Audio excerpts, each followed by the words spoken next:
Assalamualaikum ជំរាបសួរពុកម៉ែបងប្អូនទាំងអស់គ្នា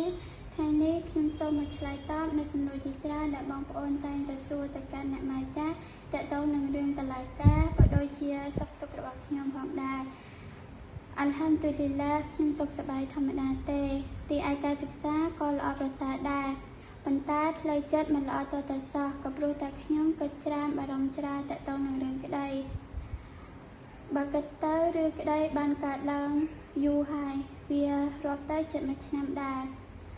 ខ្ញុំក៏ធ្លាប់ត្រូវបានចៅក្រមក៏ហៅទៅបំភ្លឺចម្លើយនៅតុលាការបានម្ដងដែរប៉ុន្តែចាប់តាំងពីពេលនោះមកដល់ពេលនេះគឺអត់ទាន់មានដំណឹងអ្វីទៀតដែរជាហេតុធ្វើឲ្យខ្ញុំមានការព្រួយបារម្ភហើយខ្ញុំដឹងថាបងប្អូនទាំងអស់គ្នាក៏កំពុងរងចាំការកាត់ក្តីពីតុលាការដូចគ្នាខ្ញុំខ្លួនឯងផ្ទាល់មិនអាចឈប់គិតពីមនុស្សមួយចំនួនដែលគាត់មិនព្រមទទួលស្គាល់ការពិតហើយគាត់មិនជឿលើអ្វីដែលបានកើតឡើងនោះទេថែមទាំងស្ដីបន្ទោសមកកាន់ពួកខ្ញុំដែលជាសិស្សស្រីថាពួកខ្ញុំរួមគ្នាប្រឌិតរឿងបោកប្រាស់ដើម្បីទាមទារសំណងចង់បានលុយហើយទាមទារចំណាប់អារម្មណ៍ពីមហាជនសម្រាប់រឿងនេះខ្ញុំមិនអាចជប់គិតបានប៉ុន្តែខ្ញុំប្រាប់ខ្លួនឯងថាមានតែអល់ឡោះម្នាក់មានតែអល់ឡោះដែលដឹងពីការពិតហើយខ្ញុំជឿថាអល់ឡោះនឹងបង្ហាញនូវភាពយុត្តិធម៌ខ្ញុំជឿថាគ្មានក្មេងស្រីណាម្នាក់ចង់ជួបរឿងអាក្រក់បែបនេះទេប៉ុន្តែនេះជាការសាកល្បងរបស់អល់ឡោះអញ្ចឹងខ្ញុំត្រូវតែទទួលយកហើយព្យាយាមរឹងមាំ